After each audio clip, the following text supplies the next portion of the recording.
Hello everyone, myself Amita Saraswat, lecturer Chemistry Department, MLV Government College, Bhilwara, Rajasthan. Today my topic for BSc first year in Organic Chemistry, and in this we will read about P block elements.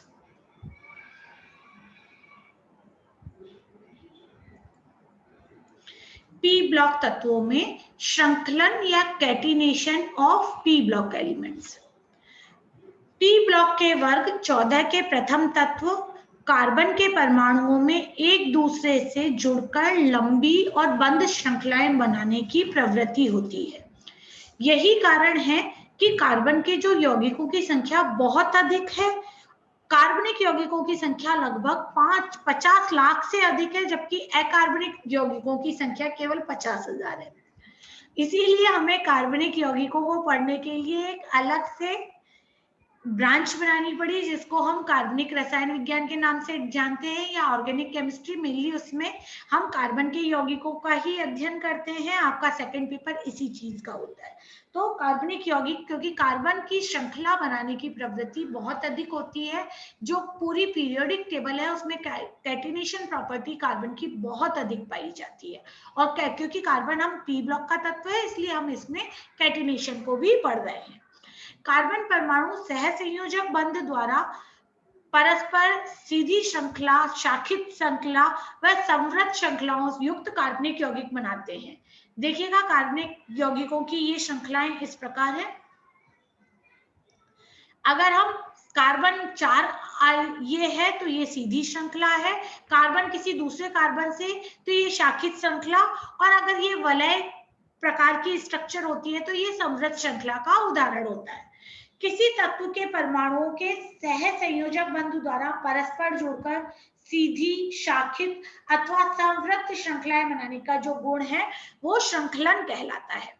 तत्वों के परमाणु का परस्पर जुड़कर श्रृंखला बनाना उसमें बनने वाले सहसंयोजक बंध की ऊर्जा पर निर्भर करता है। मतलब एक परमाणु दूसरे परमाणु से जब बंध बनाएगा तो उसमें कितनी ऊर्जा निकलेगी, वो उस पर उसकी कैटिनेशन प्रॉपर्टी डिपेंड करती है। तो कार्बन कार्बन बंध की बंध ऊर्जा बहुत अधिक उच्च होती है। इसका मान लगभग 355 किलो जूल प्रति मोल होता है। सिलिकॉन सिलिकॉन बंध की ऊर्जा 220 किलो जूल है। अतः कार्बन में श्रृंखलन की जो प्रवृत्ति है वो पूरी पीरियोडिक टेबल में सबसे अधिक और सिलिकॉन से भी अधिक होती है। एक वर्ग में श्रृंखलन की जो प्रवृत्ति है वो ऊपर से नीचे जाने की और कम होती है। मतलब कार्बन में सबसे अधिक होती है, उसके बाद में सिलिकॉन में, उसके बाद में जर्मेनियम में, उसके बाद में टिन में। इसकी ऊर्जा का क्रम भी देख सकते हैं हम। कार्बन कार्बन की जो बंध ऊर्जा है वो 335 किलो जूल है, सिलिकॉन की 220, जर्मेनियम की 188 और टिन की 147। कार्बन ऑक्सीजन बंध ऊर्जा का मान 360 किलो जूल है। इस उच्च मान के कारण प्रकृति में अनेक प्रकार के खनिज पाए जाते हैं। सिलिकेट जो वो है, सिलिकेट ऑक्सीजन बंध वाली विविध श्रृंखलाएं पाई जाती हैं।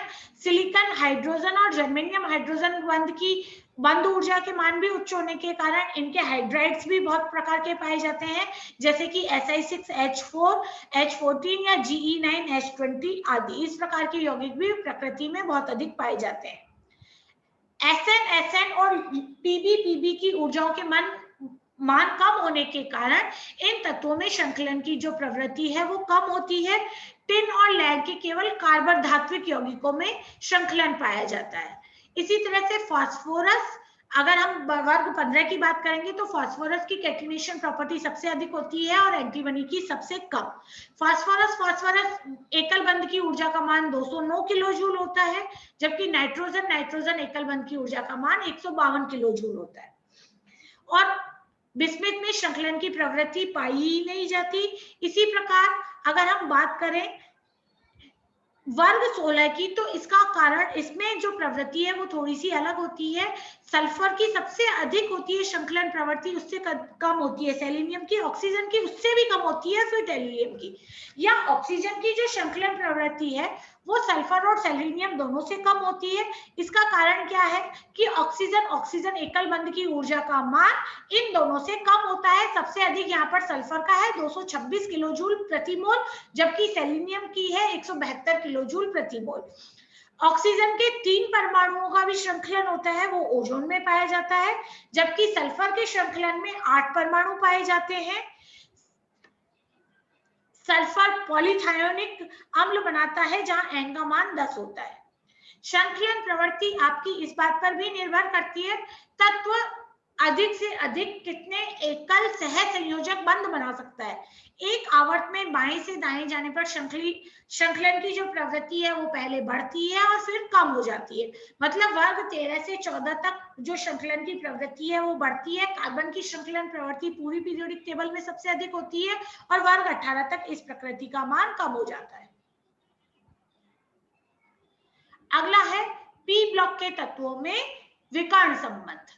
आवर्त सारणी के द्वितीय आवर्त के कुछ तत्व तृतीय आवर्त के ऐसे तत्वों से गुणों से समानता प्रदर्शित करते हैं जो कि विकर्ण स्थिति में होते हैं।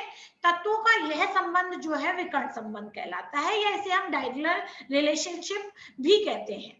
जैसे कि पी ब्लॉक के वर्ग 13 का जो बोरोन का सिलिकॉन के साथ में और एल्यूमिनियम का बेरिलियम से विकर्ण संबंध पाया जाता है। देखिएगा, बेरिलियम का एल्यूमिनियम से और बोरोन का सिलिकॉन से इस प्रकार के विकर्ण संबंध प्रदर्शित किए जाते हैं। आवर्त सारणी के तत्वों में कोई भी गुण जो है वो आवर्त में बाएं से दाएं जाने पर घटता है और ऊपर से नीचे जाने पर बढ़ता है। इसके परिणाम स्वरूप क्या होता है कि कुछ तत्वों के गुण उनसे विकर्ण स्थिति पर उपस्थित तत्वों के गुणों से मिलते हैं। जैसे कि किसी भी आवर्त में बाएं से दाएं जाने पर परमाणु की त्रिज्या में कमी आती है और ऊपर से नीचे जाने पर परमाणु की त्रिज्या के मान में वृद्धि होती है। इसीलिए बोरोन की त्रिज्या का मान उसके अगले वर्ग तत्व कार्बन और उसके वर्ग के अगले तत्व मैग्नीशियम की तुलना में सिलिकॉन की त्रिज्या के मान के अधिक निकट आ जाता है। मतलब बोरोन की जो त्रिज्या है वो लगभग सिलिकॉन के बराबर होती है, इसीलिए इसका जो आयनन विभव, विद्युत ऋणता ये भी लगभग समान होते हैं। इसीलिए बोरोन और सिलिकॉन के गुणों में समानता आ जाती है। यही बात बेरिलियम और एल्यूमिनियम में है, जो भी परस्पर विकर्ण स्थिति पर निर्भर है। देखिएगा, बेरिलियम और एल्यूमिनियम के गुणों में विकर्ण संबंध। बेरिलियम और एल्यूमिनियम के निम्न गुणों में विकर्ण संबंध के कारण समानता मिलती है। जैसे कि बेरिलियम और एल्यूमिनियम दोनों धातु हैं, लेकिन धातु होते हुए भी इनमें सहसंयोजक बंध बनाने की प्रवृत्ति अधिक मात्रा में पाई जाती है। बेरिलियम और एल्यूमिनियम के हाइड्राइड और एल्कलाइड दोनों बहुलकी होते हैं। बेरियम क्लोराइड और AlCl3 दोनों ही द्विलक रूप में प्राप्त किए जाते हैं। जब इनके कार्बाइड की जल से क्रिया कराई जाती है तो मीथेन गैस बनती है, जैसे कि Be2C plus 2H2O methane gas का निर्माण होता है। इसी प्रकार Al4C3 की जब वाटर से क्रिया कराई जाती है तो भी मीथेन गैस का निर्माण होता है। दोनों तत्वों के जो ऑक्साइड होते हैं वो उभयधर्मी प्रकृति के होते हैं। ये अम्लों और क्षारों से अभिक्रिया कर उनमें विलय हो जाते हैं। जैसे कि अगर बेरियम ऑक्साइड की रिएक्शन HCl से कराई जाए तो BeCl2 बनेगा। इसी प्रकार Al2O3 की रिएक्शन कराने पर AlCl3 का निर्माण होता है। अगर NaOH से अभिक्रिया कराई जाए बेरिलियम ऑक्साइड की तो सोडियम बेरिलेट और एल्यूमिना की रिएक्शन कराई जाए तो सोडियम मेटा एल्यूमिनेट का निर्माण होता है। बेरिलियम और एल्यूमिनियम दोनों धातु कंसंट्रेट नाइट्रिक एसिड से रिएक्शन कर निष्क्रिय हो जाते हैं। नाइट्रिक एसिड से रिएक्शन करने पर क्या होता है कि इनमें ऑक्साइडों की एविलेय परत चढ़ जाती है जो अभिक्रिया को आगे बढ़ने से रोक देती है। इसीलिए ये ऑक्साइड द्वारा जो धातु होते हैं वो निष्क्रिय हो जाते हैं। इसी प्रकार से बोरोन का सिलिकॉन से विकर्ण संबंध पाया जाता है। बोरोन और सिलिकॉन के देखिएगा कौन कौन से गुण समान होते हैं। बोरोन और सिलिकॉन की आयनन ऊर्जा और विद्युत ऋणता के मान लगभग समान होते हैं। बोरोन और सिलिकॉन दोनों अधातु होते हैं और विद्युत के अर्धचालक होते हैं। दोनों के द्रव्यनांक उच्च होते हैं परंतु इनके घनत्व कम होते हैं। दोनों के परमाणु सहसंयोजक बंध से जुड़े होते हैं और इनमें सहसंयोजक प्रकृति के होते हैं। दोनों तत्व समान प्रकृति के हाइड्राइड बनाते हैं जो कि या तो गैस होंगी या वाष्पशील द्रव होंगे, जैसे कि BH3 Si2H6 या B4H10 Si4H10। ये हाइड्राइड वायु में जलते हैं, मतलब वायु की ऑक्सीजन से रिएक्ट कर लेते हैं और जल द्वारा आसानी से जल अपघटित हो जाते हैं। इन तत्वों के जो ऑक्साइड हैं वो दुर्बल अम्लीय होते हैं और क्षारीय के साथ क्रिया कर लवण बनाते हैं, जैसे कि बेरिलियम ऑक्साइड सोडियम मेटाबोरेट का निर्माण करता है और सिलिकॉन ऑक्साइड सोडियम सिलिकेट का। इनके ऑक्साइड धातु ऑक्साइडों से क्रिया कर बोरेट और सिलिकेट बनाते हैं, जैसे कि कॉपर मेटाबोरेट और कैल्शियम सिलिकेट का निर्माण होता है अगर SiO और कॉपर ऑक्साइड से क्रिया कराई जाए। बोरॉन और सिलिकॉन के जो हैलाइड हैं वो जल से अभिक्रिया कर अम्ल बनाते हैं, जैसे कि बोरिक एसिड और सिलिसिलिक एसिड, H4SiO4 और H3BO3। बोरॉन और सिलिकॉन के जो भौतिक और रासायनिक गुण हैं उनमें पर्याप्त मात्रा में समानताएं पाई जाती हैं, उनमें अच्छा विकर्ण संबंध पाया जाता है।